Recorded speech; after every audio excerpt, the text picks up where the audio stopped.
YouTube channel Ayurveda basking. Hopes आप सबका preparation अच्छे से चल रहा होगा और बहुत सारे स्टूडेंट्स का भी द्रव्या का पेपर आने वाला तो उनको द्रव्या की बहुत ज़्यादा टेंशन हो रखी है। तो इस वीडियो में मैं आपको द्रव्या पेपर 1 के बारे में कुछ इंपॉर्टेंट स्ट्रैटेजी बताने वाली हूँ। और सबसे इम्पोर्टेंट बात जो आपने याद रखें कि वीडियो को लास्ट तक देखना है। वीडियो के लास्ट में मैं आपको कुछ ऐसी चीज़ बताने वाली हूँ जो आपको अच्छे से आनी चाहिए पेपर में लिखने के लिए, और पता होना चाहिए कि ये चीज़ कहाँ से आती है और कैसे लिखना है।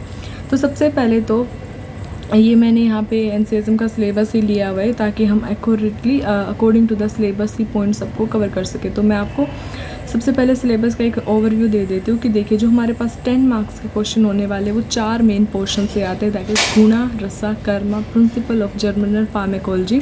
इन सब में से मैं आपको बताऊँगी जो मैक्सिमम टाइम रिपीटेड क्वेश्चन रहे हैं और उनमें क्या लिखना रहता है। 5 मार्क्स के क्वेश्चन में देखेंगे तो सिंपल हमारे पास द्रव्या से एक क्वेश्चन आता है जिसमें द्रव्या का क्लासिफिकेशन, डेफिनेशन वो सब पूछा जाता है। विपाका से 5 मार्क्स का क्वेश्चन आता है, जनरल विपाका का डेफिनेशन क्या है और कितने टाइप का विपाका बताया गया और उसका इम्पोर्टेंस क्या है, और विपाका को आप कैसे मतलब उसको कैसे उपलब्ध करवाते हैं, कैसे उसको जानते हैं कि ये इसका ये विपाका है। वीर्या, अगेन द विविध वीर्या आर देयर, अष्टविध वीर्या are there, out of them anyone will come. Then प्रभावा में हमारे पास विचित्र प्रत्यावर्तन और सामान्य प्रत्यावर्तन बहुत ही मैक्सिमम टाइम कॉमन एक क्वेश्चन है जो देखा गया है। जनरल फार्मेकोलॉजी से यहाँ पे 2 आपके 5 मार्क्स के क्वेश्चन आएंगे और एक आपका 10 मार्क्स का क्वेश्चन आएगा, तो टोटल 15 मार्क्स का क्वेश्चन आपका डायरेक्ट फार्मेकोलॉजी से आ रहा है। और एक क्वेश्चन है जो आपका मिश्र का गणा और दशमानी गणा से आने वाला है। एमसीक्यू में देखें तो एमसीक्यू के बारे में मैं आपको एक इंपॉर्टेंट चीज़ बताती हूँ। यहाँ पे कुछ ऐसे एनकेडी के पोर्शन है जो स्पेसिफिक आपके एमसीक्यू के लिए, फॉर एग्जांपल नोमेनक्लेचर वाला जो चैप्टर है जिसमें स्पेसिफिकली राजनिघंटू के 7 टाइप का नोमेनक्लेचर दिया हुआ है, वो बहुत बार पेपर में उससे एमसीक्यू देखा गया और वो डायरेक्ट आएगा ही, तो वो आपने एक बार जस्ट बुक से देख लेना है। मैंने जो अपने पेपर में एक्चुअली बुक फॉलो किया था वो ये वाला बुक फॉलो किया था जो कि डॉक्टर प्रकाश LH जी का है, और इसमें एक्चुअली टू द सिलेबस सब चीज़ें दी गई हैं। साथ में जो भी टॉपिक आप कवर करेंगे उसके साथ एमसीक्यू दिया रहता है। तो ये भी जो सारे टॉपिक्स हैं ना 13, 14, 15, 16 नंबर, इन सब ने भी ना यहाँ पे ना 5, 5, 6, 6, 10, 10 एमसीक्यू दिया रहता है जो कि थोड़े से एक्यूरेट और टू द पॉइंट एमसीक्यू रहते हैं। तो वो आप एमसीक्यू टॉपिक के साथ कीजिए, जस्ट आप एक बार रीड दीजिए चैप्टर को और फिर उसको वहाँ से कर लीजिए। प्रशस्त भेषजा परीक्षा ड्रग इवेल्युएशन मेथड, एक मैं आपको बात बोलती हूँ, ये टॉपिक को ना यहाँ द्रव्या में बहुत ईजिली दिया हुआ है, तो आप इसी बुक से इस चीज़ को यहाँ से पढ़ सकते हैं। और पता है सेम ही टॉपिक आपका जो रसा पेपर 2 है उसका फर्स्ट चैप्टर है जिसमें सेम ही चीज़ आती है कि व्हाट इज़ प्रशस्त भेषजा, मतलब बेस्ट मेडिसिन की क्या क्वालिटी होती है, फिर उसके बाद फार्मेकोलॉजी का क्या मतलब होता है, फिर उसके बाद द्रव्य संग्रहण एंड ड्रग कलेक्शन। अगेन आपका यहाँ पे आप इसको अच्छे से पढ़ लीजिएगा क्योंकि सेम ही टॉपिक आपका RNB पेपर 1 में आता है जिसमें द्रव्य संग्रह का आता है। यहाँ पे इससे सिर्फ एक MCQ आएगा। तो जनरली फुल फॉर्म कभी कभी पूछ लेते हैं कि GFCP का फुल फॉर्म क्या है, फिर द्रव्य संग्रह से कुछ कुछ रूल आते हैं कि रूट को कब कलेक्ट करना है, मूल को कब कलेक्ट करना है, तो उस तरीके के MCQ पेपर्स में देखे गए हैं। तो अगेन जस्ट एक छोटा से चैप्टर से जस्ट एक बार रीडिंग दीजिए और उसको फिर MCQ कर लीजिए। फिर नेक्स्ट है आपके पास GCP, गुड कल्टीवेशन प्रैक्टिसेस। यहाँ से भी ना जस्ट यही आते हैं, कभी कभी इनका फुल फॉर्म पूछ लेते हैं, कभी कभी ऐसे पूछ लेते हैं कि सीड बैंक में क्या स्टोर किया जाता है, या फिर रेयर जो स्पेलिंग हमारे पास रेयर, एंडेंजर, थ्रेटन्ड का क्या मतलब है, और इससे रिलेटेड जो भी हमारे कॉन्सेप्ट हैं कि जो रेड बुक है, IUCN बुक है, वो कब लॉन्च किया गया, इस तरीके के MCQ देखे गए। तो इस चैप्टर को रीड दीजिए और इसके जो भी 5-10 MCQ है वो कर लीजिए। नेक्स्ट है अभाव प्रतिनिधि द्रव्य, सब्स्टिट्यूट वाला चैप्टर। यहाँ से भी श्योर एक क्वेश्चन होता है कि कुष्ठा किसका सब्स्टिट्यूट है, इस तरीके से। तो उसमें ना बहुत ही कम है, मतलब एक्चुअली उसमें बहुत सारे दिए हुए हैं, बट जो पेपर में देखे जाते हैं वो थोड़े से प्रैक्टिकल और थोड़े से रेलिवेंट ड्रग पूछे जाते हैं। तो वो मैं आपको ना लाइक मार्क करके दे दूँगी बुक के फ़ोटो खींच के कि ना इससे ये पूछे गए हैं। सिमिलरली ऊपर वाले में भी ना मैं आपको मार्क करके वो MCQ दे दूँगी जो आपसे पूछे गए, और ये सब आपको ना हमारा जो व्हाट्सअप ग्रुप रहने वाला है सेकेंड प्रूफ का, वहाँ पे सब मिल जाएगा। क्योंकि ये सब से ना थोड़ा सा श्योर ही और डायरेक्ट ही क्वेश्चन होता है, तो इतना टेंशन लेने की बात नहीं है। तो ये सब को मैं आपको वो PDF ग्रुप पे सेंड कर दूंगी। अभाव प्रतिनिधि में से भी जो मैक्सिमम टाइम पूछे गए। नेक्स्ट हमारे पास है classification and technique of aqueous and alcoholic extract. Extract से भी ना जस्ट एक थ्योरी मैटर ही है, जैसे कि जो हमने कषाय कल्पना RNB पेपर 1 में पढ़ी ना, उसी का जस्ट इंग्लिश वर्जन है ये कि एक्सट्रैक्ट कैसे होता है, डिस्टिलेशन कैसे होता है। तो उससे भी जो 1-2 MCQ है पूछे जाते हैं वो मैं शेयर कर दूंगी। उसके बाद आता है एडवर्स ड्रग रिएक्शन फार्माकोविजिलेंस। ये टॉपिक ना द्रव्य में थोड़ा सा ईजी दिया हुआ है, इसको यहाँ से पढ़ेगा क्योंकि सेम ही टॉपिक आपका RSB में जो है पेपर 2 में रहने वाला। तो वहाँ पे क्या है कि ये सेम कंटेंट अगर आपने यहाँ पढ़ा ना, वहाँ पे 5 नंबर का क्वेश्चन आता है तो वो लिख सकते हैं। और यहाँ से इससे बेसिक ही क्वेश्चन आते हैं, जैसे कि एडवर्स ड्रग रिएक्शन में ABCD का क्या मतलब होता है, एडवर्स ड्रग रिएक्शन या फार्माकोविजिलेंस सेंटर कहाँ है, कब लॉन्च हुआ, तो इस तरीके के क्वेश्चन आते हैं। इसके भी मैं आपको एक्यूरेट MCQ सबका एक PDF बना के ग्रुप में शेयर कर दूँगी, आपने ग्रुप में से वो चीज़ से देख लेना है। नेशनल मेडिसिनल प्लांट बोर्ड कब लॉन्च हुआ, इससे भी ऐसे क्वेश्चन पूछे गए हैं। और नेक्स्ट हमारे पास क्वेश्चन है CCRS, फुल फॉर्म पूछ लेते हैं। CCRS में क्या होता है वो पूछ लेते हैं। API का फुल फॉर्म इंपॉर्टेंट है, GCTM का फुल फॉर्म इंपॉर्टेंट है, PCIM का फुल फॉर्म इंपॉर्टेंट है, कब लॉन्च हुआ और कहाँ सेंटर है। इस तरीके के थोड़े से एस्टेब्लिशमेंट से रिलेटेड क्वेश्चन है। नेक्स्ट हमारे पास है वृक्ष आयुर्वेदा और इथेनो मेडिसिन। इससे भी एक क्वेश्चन आता है कि ट्राइबल मेडिसिनल में मतलब कोई प्लांट को दे देंगे या फिर उसका यूज़ पूछ सकते हैं। और लास्ट जो 2 रहते हैं क्वेश्चन वो हमारे नेटवर्क फार्माकोलॉजी या बायो इन्फॉर्मेटिक्स से रहते हैं। ठीक है, तो इन सब को आपने जस्ट एक बार रीड देना है और जो मैं हाईलाइटेड पॉइंट ग्रुप पे शेयर करूँगी वो आपने वहाँ से देख लेना। तो इस MCQ पोर्शन को आपने वहाँ से कंप्लीट कर देना है। अगर हम बात करते हैं हमारे लॉन्ग आंसर क्वेश्चन की, तो लॉन्ग आंसर क्वेश्चन के लिए आपको यही 4 इंपॉर्टेंट टॉपिक है जो मैंने मार्क किया। उसमें भी मैं आपको बताऊंगी कि कौन कौन से कहाँ से कैसे आए हुए। ठीक है, वीडियो को आपने लास्ट तक देखना, लास्ट में आपको कुछ इंपॉर्टेंट इन्फॉर्मेशन मिलने वाला है। सबसे पहले तो जो सब स्टूडेंट्स को डिफ़िकल्ट लगता है हम उसकी बात करते हैं, दैट इज़ हमारी फार्माकोलॉजी। ओके, देखो फार्माकोलॉजी से 10 मार्क्स का श्योर क्वेश्चन रहेगा, 2 आपके SCQ रहने वाले हैं। तो इसमें एक जो कॉमन ट्रेंड देखा गया वो ये है कि जो 10 मार्क्स का क्वेश्चन होता है वो ज़्यादा टफ नहीं देते हैं। यूजुअली वो क्या देते हैं कि जो हमारा बेसिक फार्माकोलॉजी है ना वहाँ से देते हैं। फॉर एग्जांपल बेसिक फार्माकोलॉजी में हमारे पास आता है ड्रग का डेफिनेशन, डोसेज फॉर्म पूछा गया 10 मार्क्स में। सिर्फ आपने डोसेज फॉर्म को एक्सप्लेन करना है कि सॉलिड डोसेज फॉर्म होता है, सेमी सॉलिड होता है, लिक्विड होता है। Route of drug administration important है, वेरी वेरी इंपॉर्टेंट है, सेमी टॉपिक आपका RNB में रहने वाला है। फार्माकोकाइनेटिक और डायनेमिक पूछ लेते हैं कि what is difference between pharmacokinetic and dynamic. Drug dose पूछ लिया जाता है। और एक बार मैंने क्वेश्चन देखा बायो अवेलेबिलिटी से भी क्वेश्चन आया, बट बायो अवेलेबिलिटी इतनी ज़्यादा बार पूछा नहीं गया है। और इन सब के नोट्स मैंने ऑलरेडी ग्रुप में सेंड कर दिए, तो ये चीज़ आपको वहाँ से मिल जाएगा। बट अब इसमें से कुछ करके जाए या ना करके जाए, बट ये टॉपिक आपने अच्छे से करके जाना है। Okay, clear. इसके बाद जो और ड्रग में मैंने कुछ हाईलाइटेड यहाँ पे मार्क कर रखे जो काफ़ी बार पूछे गए हैं। फॉर एग्जांपल CNS वाले में से एनेस्थीसिया काफ़ी बार पेपर में देखा गया, सेडेटिव हिप्नोटिक ड्रग 5 मार्क्स में पूछे गए हैं, और एंटी डिप्रेसेंट ड्रग। और इसमें एक बात मैं आपको बोलती हूँ कि जैसे जो एंटी डिप्रेसेंट है और कुछ एंटी पार्किसन, कुछ जो हमारे एंटी एपिलेप्टिक, एंटी एंजाइटी है ना, कुछ ड्रग का सेम ही मैकेनिज्म है कि गाबा को इन्होंने इनहिबिट करना होता है या फिर गाबा को इन्होंने स्टिमुलेट करना होता है। तो इस तरीके का जो कुछ एक्शन सेम है और सेम ड्रग है, उनको एटलीस्ट याद रखिएगा। उसके बाद PNS वाले जनरली इतने ड्रग नहीं देखे गए हैं। ऑटो एसिड और रिलेटेड ड्रग में से एंटीपायरेटिक और एनाल्जेसिक और कभी कभी एंटी इन्फ्लामेटरी ड्रग से पूछा जाता है। तो इसमें हमने वो पूरा एस्पिरिन वगैरह वाले सारे जो ड्रग होते हैं उन सबको बताना होता है। तो ये मैं कहती हूँ कि आपको नॉन स्टेरॉइड एंटी इन्फ्लामेटरी करके चाहिए, और ये ऐसे ड्रग आपको डे टू डे लाइफ में भी पता होना चाहिए। रेस्पिरेटरी सिस्टम पे काफ़ी बार पूछा गया है, ब्रोंकोडायलेटर पूछा गया है, एक्सपेक्टोरेंट और एंटीटूसिव ड्रग। तो एक्सपेक्टोरेंट क्या होते हैं, जो स्पूटम को बाहर निकालते हैं, ठीक है, और एंटीटूसिव क्या होते हैं, जो उसको सबसाइड करते हैं। तो इस तरीके के जो ड्रग हैं उनको विद एग्जांपल और मैकेनिज्म आपने पढ़ना है। किडनी में डाययूरेटिक से काफ़ी बार पोस्ट क्वेश्चन देखा गया, तो ये इंपॉर्टेंट है। और ब्लड पे एक्ट करने वाले से कोएगुलेंट और एंटी कोएगुलेंट। यूजुअली बच्चे कंफ्यूज हो जाते हैं कि कोएगुलेंट और एंटी कोएगुलेंट क्या होता है। तो एंटी कोएगुलेंट और कोएगुलेंट आपका इंपॉर्टेंट टॉपिक है। कभी कभी देखा है कि हाइपोलिपिडेमिक ड्रग से भी पूछा जाता है। तो इसमें आप अपने आई थिंक 5 ही ड्रग है जो मतलब 5 ही पर्टिकुलर हेडिंग्स है जो दी गई हैं, वहाँ से इसको कवर कर सकते हैं। GIT ड्रग में यूजुअली एक्चुअली इसको दीपना पाचना से रिलेट करके पूछ सकते हैं, या फिर एंटासिड और लैक्सेटिव, लाइक जो हमारा विरेचना रेचना से जो टर्म बताई गई ना उसमें उससे पूछा जाता है। देन इसमें नेक्स्ट आता है हमारे पास जो पूछे गए ड्रग है वो मैं यहाँ पे मार्क कर रही हूँ आपका। कभी कभी थायराइड इनहिबिटर और this oral anti diabetic drug से क्वेश्चन पूछा गया है, ये थोड़ा सा आपका इम्पोर्टेंट हो जाएगा। और ये सब मतलब एक बार देख लीजिएगा, बट इतनी बार पूछे नहीं गए हैं। तो ये सब मैंने इंपॉर्टेंट ड्रग को आपको मार्क करवाया।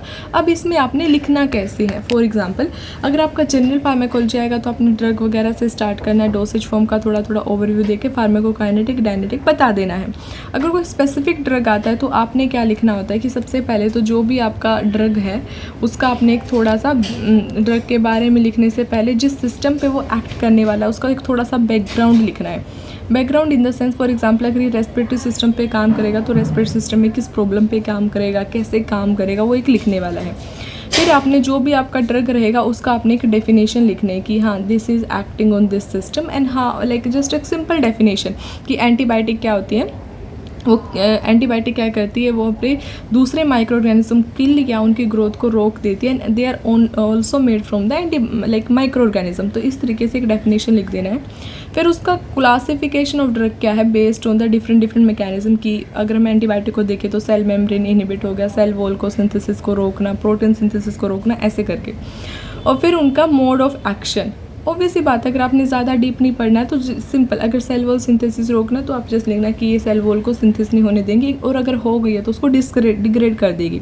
तो इस तरीके से पॉइंट बना के लिखना है और फिर उनका एक एक एग्जाम्पल। ओके और अगर आपका क्वेश्चन है आयुर्वेदिक के साथ रिलेट करना तो उसको आयुर्वेदिक के साथ रिलेट करके लिखिए। तो इस तरीके से तो आप अपना फार्माकोलॉजी लिख सकते हो और ये इंपॉर्टेंट रहने वाले हैं। अब हम बात करते हैं कर्मा की। तो यहाँ पे हमारे पास टोटल 20 कर्मा है जो एक्सप्लेन किए गए हैं और इसमें आपने क्या लिखना होता है, सबसे पहले तो आपने क्या लिखना होता है कि जो भी कर्मा आएगा उससे पहले आपने थोड़ा सा एक बैकग्राउंड लिखना है, उसका प्रॉपर बैकग्राउंड। जैसे अगर दीपना पाचना है तो अग्नि दीपना होगा, आमा पाचना होगा। क्यों इंपॉर्टेंट है, क्योंकि हमने हर एक डिजीज़ का निदान आमा या अग्नि मानता है पढ़ा रहता है। फिर उसके बाद आपने उसका एक श्लोका 2 लाइन का 1 लाइन का श्लोका दिया रहता है, उसको एक्सप्लेन करना है कि दीपना का ये श्लोका है भाई। फिर उस श्लोका का कंटेंट लिखिए, ठीक है। कंटेंट के बाद उस श्लोका के अंदर जो एग्जाम्पल दिया उस एग्जाम्पल को लिखिए। अगर वो एग्जाम्पल आपका स्टडी ड्रग है तो उसका रसा पंचिका लिख सकते हैं। तो रसा पंचिका से आप उसको एक्सप्लेन कर सकते हैं हाँ कि भाई ये आपका पित्ता रसा है तो ये पित्ता शमना होगा, उष्णवीर्य है तो कफ वात शमना होगा, इस तरीके से एक्सप्लेन कर सकते हैं। फिर आप क्या कर सकते हैं कि उस ड्रग का या फिर उस मतलब जो भी आपका पाचना दीपना एक्शन है उसका पंच भौतिक के थ्रू उसको थोड़ा सा एक्सप्लेन कर सकते हैं कि हाँ भाई ये अग्नि महाभूत डोमिनेंट होगा या फिर ये जल महाभूत डोमिनेंट होगा according to that particular question, उसको लिखिए। फिर अगर उसका मॉडर्न आपको आता है तो वो आप लिख सकते हैं। अदरवाइज़ आयुर्वेदा में उसको कहाँ कहाँ और मतलब किस किस पर्टिकुलर कॉन्टेक्स्ट में यूज़ किया गया वो लिख सकते हैं। और दूसरी बात क्या होती है ना कि कई बार वो खुद ही ऐसे पूछता है कि इसको मॉडर्न से रिलेट करके पूछे तो वो आप इसमें लिख सकते हैं। फॉर एग्जांपल दिस जो ये आपके होते हैं ना ये विरेचना वाले ड्रग उसको डायरिया एंटी डायरियल ड्रग से रिलेट करके लिख सकते हैं। दीपना पाचना को एपेटाइज़र वगैरह से रिलेट करके लिखा जाता है। और रसायनाबाजी करना पूछा गया जिसको रिजुविनेशन ड्रग से रिलेट करके लिख सकते हैं या फिर एंटीऑक्सीडेंट से रिलेट कर सकते हैं जो एजिंग वगैरह को प्रिवेंट करते हैं, ऐसे करके इसको लिख सकते हैं। मैक्सिमम टाइम जो क्वेश्चन में देखा गया वो ये 4 कर्मा छेदना लेखना ग्राही स्तंभना और ये 4 के 4 पूछे जाते हैं कि इन चारों में डिफरेंस क्या है। अनुलोमना श्रमना भेदना और रेचना। शोधना और शमना बहुत ही बेसिक रहता है तो ईजिली अगर पेपर को ईजी बनाना है तो ये आपका 10 मार्क्स में आ सकता है। दीपना पाचना देन रसायन एंड वाजी करना। इसके बाद नेक्स्ट जो क्वेश्चन आता है हमारे पास वो आता है हमारे पास 10 मार्क्स का रसा वाले टॉपिक से। सो रसा वाले टॉपिक में क्या है कि एक तो आपको बेसिक हुई रसा का मीनिंग पता होना चाहिए। फिर षड रसा का एक कॉन्सेप्ट दिया गया है कि जो हमारे 6 रसा आयुर्वेदा में एक्सप्लेन किए गए हैं उन सब का आपको रसा उत्पत्ति की किस पंच महाभूत से जनरेट हुए वो आपको आना चाहिए। फिर उसके बाद उस पर्टिकुलर रसा की प्रॉपर्टी क्या है, कर्मा क्या है और एक्सेसिव यूज से क्या हो सकता है वो पूछा जाता है। और किसी भी रसा को हम कैसे लेते हैं, ऑब्वियसली बात है प्रत्यक्ष प्रमाण से लेते हैं, डायरेक्ट उसको टेस्ट हम लेते हैं। तो इसमें मैक्सिमम मैंने देखा है कि मधुर रसा, तिक्त रसा और कषाय रसा को बहुत बार पेपर में पूछा गया है। ऐसा नहीं है कि लवणा और अम्ला रसा को नहीं पूछ सकते, बट मैं ये कह रही हूँ कि ये मतलब मैंने इसको बहुत बार देखा। तो अगर आप सबको नहीं पढ़ रहे प्लीज़ इन 3 को पढ़ के जाइएगा, चांसेस है कि आपके पेपर में ये चीज़ आ जाए। इन तीनों में आपने क्या पढ़ना है कि उस पर्टिकुलर रसा का पंच महाभौतिक कॉन्स्टिट्यूएंट क्या है, लक्षणा क्या होते हैं, गुणा कर्मा। और गुणा कर्मा में आपने स्पेसिफिकली हाईलाइट करना है कि दोषा पे क्या कर्मा रहेगा, धातु पे क्या कर्मा रहेगा, आमा पे क्या कर्मा रहेगा, अग्नि पे क्या कर्मा रहेगा और मला पे क्या कर्मा रहेगा। तो ये आपका एक एक्स्ट्रा हेडिंग रहेगा ना, तो पेपर मतलब आपका पेपर प्रेजेंटेशन भी अच्छा होगा और जो भी आपका मतलब कंटेंट रहेगा वो थोड़ा इफ़ेक्टिव लगेगा, ठीक है। फिर उसके बाद आप एक्सप्लेन कर सकते हैं कि अगर ये फॉर एग्जांपल वाता दोषा में है तो वाता दोषा में इसका सीक्वेंस क्या रहेगा कंज्यूम करने का या वाता को पैसिफाई करने का, उस तरीके से आप इसमें एक्सप्लेन कर सकते हैं। देन हमारे पास एक 10 मार्क्स का क्वेश्चन रहता है गुणा वाले टॉपिक से, ठीक है। गुणा वाले टॉपिक में देखिए सबसे इम्पोर्टेंट तो बात क्या है कि आपको गुणा का एक बेसिक क्लासिफिकेशन आना चाहिए कि हमारे पास गुरुवादी गुणा है, परादी गुणा है, सार्थक गुणा है। तो उन सबको आपने जस्ट एक मतलब एक डायग्रामेटिकली लिख लेना है। फिर इसके बाद इसमें 2 ही चीज़ें बार बार पूछी गई, या तो गुरुवादी गुणा या परादी गुणा। गुरुवादी गुणा आपके 20 होते हैं, ऑब्वियसली बात है बहुत टाइम लगेगा लिखने में, तो कभी कभी पूछते हैं कि जस्ट गुरुवादी गुणा को इन्यूमरेट कर दीजिए और कोई 2 को पूछ लेते हैं, फॉर एग्जाम्पल लंघना भ्रमणा को एक्सप्लेन कीजिए, या फिर कोई और शोधना मतलब ये मृदु और तीक्ष्णा को एक्सप्लेन कीजिए। ऐसे करके कोई 2 स्पेसिफिक या 3 स्पेसिफिक को पूछ सकते हैं। बट इसमें मैं आपको बोलूँगी कि अगर आपको इसमें श्लोका नहीं पता है कोई बात नहीं, बस 20 ये गुणा होते हैं और उनका एक बेसिक मीनिंग, हाँ कि भाई लंघना है तो हमारी बॉडी में लंघना करेगा, लाइटनेस जनरेट करेगा, वो सब पढ़ के जाना। और उसके साथ ना एक्स्ट्रा पॉइंट के लिए मैं आपको बोलती हूँ कि 1-2 ड्रग, ऑब्वियसली बात आप 97 ड्रग पढ़ रहे हैं तो सबके कोई ना कोई गुणा जो है वो मैच करते हैं, तो ड्रग आप पढ़ के जाइएगा। और अगर कोई 2 पर्टिकुलर चीज़ें पूछी जा रही है, दीप फॉर एग्जांपल अगर लघु और गुरु पूछना जा रहा है तो उसमें जो भी ड्रग लिख रहे हैं ना, तो ड्रग के बाद उसका रसा पंचका लिख दीजिए। It will showing that you are having a proper knowledge of that particular concept, okay. और वैसे उसके क्लिनिकल एग्जाम से भी पूछा जाता है, तो अगर डिपेंडिंग ऑन द क्वेश्चन अगर आपको पेपर में वो चीज़ आता है तो लिखिए, अदरवाइज़ थोड़ा उसका प्रैक्टिकली यूज़ लिखिए कि आप अपनी डेली लाइफ में उसको कैसे यूज़ कर सकते हैं। नेक्स्ट हमारे पास 5 मार्क्स के लिए मैंने बोला ना द्रव्य वाले पोर्शन से आता है, तो द्रव्य में देखा गया है कि मोस्ट इंपॉर्टेंट 5 भौतिकतम द्रव्य पूछा जाता है। कभी कभी योनि भेदा बहुत बार देखा गया और प्रभाव भेदा पे द्रव्य का क्लासिफिकेशन। रसा भेदा पे आप इजीली लिख देंगे 6 रसा होता है। दोष घना भेदा पे हो जाएगा दोषा को बढ़ाना, कम करना और स्वस्थ देना। नेक्स्ट हमारे पास टॉपिक आता है विपाका। विपाका पे जनरल डेफिनेशन क्या है, त्रिविध विपाका से क्वेश्चन पूछा गया है। और ये जो त्रिविध विपाका होते हैं उनका भी लाइक मधुर विपाका होता है, अम्ल विपाका होता है, कटु, तो उनका दोषा धातु मला पे क्या एक्शन है और विपाका को आप कैसे डिटरमाइन करते हैं, ये तो MCQ पॉइंट भी रहता है। सेम मैंने आपको वीर्या में बताया कि वीर्या में जनरली शक्ति वीर्यवादा से पूछा गया है कि शक्ति वीर्यवादा को एक्सप्लेन कीजिए। द्विविध वीर्य क्या है, उष्ण वीर्य और शीत वीर्य को एक्सप्लेन करो। और कभी कभी अष्टविध वीर्य को भी पूछा गया। मेरी यूनिवर्सिटी में उन्होंने 5 माह में अष्टविध वीर्य को पूछा गया था। फिर वीर्य को कैसे डिटरमाइन करेंगे। प्रभावा से जो एक फेवरेट क्वेश्चन रहता हुआ है सामान्य प्रत्यारोपित और विचित्र प्रत्यारोपित, तो इसको श्योरली करके जाइएगा। देन इंटर रिलेशन से MCQ वगैरह आ जाता है। कर्मा आपका हो गया। दशमानी से मैंने देखा है कि ये कुछ इंपॉर्टेंट, और मैंने एक वीडियो भी डाला था जहाँ पे कुछ ट्रिक बताया गया था, तो आप वो देख सकते हैं। तो दीपनिया, ब्रह्मणिया, मूत्र संज्ञा, मूत्र जन्म, व्यस्थापनम, प्रजास्थापनम, ऐसे गणा है जो बार बार पेपर्स में देखे गए हैं। मिश्र का गणा में मैंने यहाँ पे मार्क किया हुआ है। जनरली यहाँ से वली पंचमूला, कंटक पंचमूला, पंचवलक्लम, चतुर्भुजा को काफ़ी बार पूछा गया। इसमें देखो जो बृहत पंचमूला है और रघु पंचमूला, ये तो हमारे दशमूला हो गए, स्टार्टिंग से पढ़ते हैं ना, ये तो आपको आने ही चाहिए। देन हमारे पास त्रिफिला ईजी हो जाता है, त्रिकटु ईजी होता है, त्रिमदा भी ईजी हो जाता है ना, चित्रका, विडंगा और मुस्ता। देन चतुरुष्णा ये भी त्रिकटु के साथ हो जाएगी। पंचकोला, शतुष्णा एक साथ हो जाएगा। चतुर्बीजा थोड़ा सा इंपॉर्टेंट है कि आयुर्वेदा में कौन से 4 बीजा बोले गए और उनका एक्शन क्या है। त्रिजातक, चतुर्जातक ईजी लगता है। पंचतिक्तम कैन बी आस्क। और चतुर्भद्रम और त्रिकार्शिका से MCQ दे सकते हैं कि इनमें से कौन सा इंग्रेडिएंट इनमें होता है। नॉमेनक्लेचर का मैंने बोला MCQ आएगा। राजनिगंडू से जनरली पूछा जाता है कि 7 टाइप क्लासिफिकेशन जो है ना, रूढ़ी वगैरह, उससे पूछ लेते हैं कि इनमें से कौन सा रूढ़ी को एक्सप्लेन करता है। कभी कभी तो डायरेक्ट पूछ लेते हैं कि 7 टाइप क्लासिफिकेशन किन्होंने दिया है। पर प्रशस्त भेषा से MCQ आता है, इसको अच्छे से पढ़िएगा बिकॉज आपका अगेन RNB के पेपर 2 में आने वाला है। द्रव्य संग्रह RNB पेपर 1 में आने वाला। तो एक टॉपिक अगर 2 कॉमन जगह उसको अच्छे से पढ़ना चाहिए आई थिंक। सब्सटीट्यूट 1 MCQ रहता है। टेबल में आपको शेयर कर दूँगी कौन से मैक्सिमम टाइम आस्क किए गए सब्सटीट्यूट हैं। देन ये आप यहाँ से अगर पढ़ेंगे ना, अगर आपका फॉर एग्जांपल कषाय कल्पना आता है RNB 1 में, तो आप इसमें ना मॉडर्न पार्टी ये लिख सकते हैं, ठीक है। और यहाँ से 1 MCQ भी आएगा। फार्माकोविजिलेंस बहुत अच्छे से पढ़िएगा क्योंकि थोड़ा सा जो द्रव्य की बुक है ना, मैंने जो बोली ये ग्रीन वाली बुक है, सॉरी ब्लू वाली बुक जो है, इसमें ना बहुत अच्छे से दिया हुआ है और अगर आप यहाँ पे इसको अच्छे से पढ़ लेना तो आपको RNB में ये टफ नहीं लगा, क्योंकि RNB के जो बुक्स में ये दिया रहता काफ़ी थोड़ा डिफ़िकल्ट सा दिया रहता है। यहाँ से जनरली फुल फॉर्म पूछ लिया जाता है या फिर एस्टेब्लिशमेंट एरिया सेंटर, तो इनको एक पेपर पे लिखे कि NMB की फुल फॉर्म ये है, CCRS की फुल फॉर्म ये है, ABI की फुल फॉर्म ये है। वृक्ष आयुर्वेदा, इससे एक MCQ रहता है कि ट्राइबल मेडिसिन वगैरह से, इथनो मेडिसिन से आप क्या समझते हैं।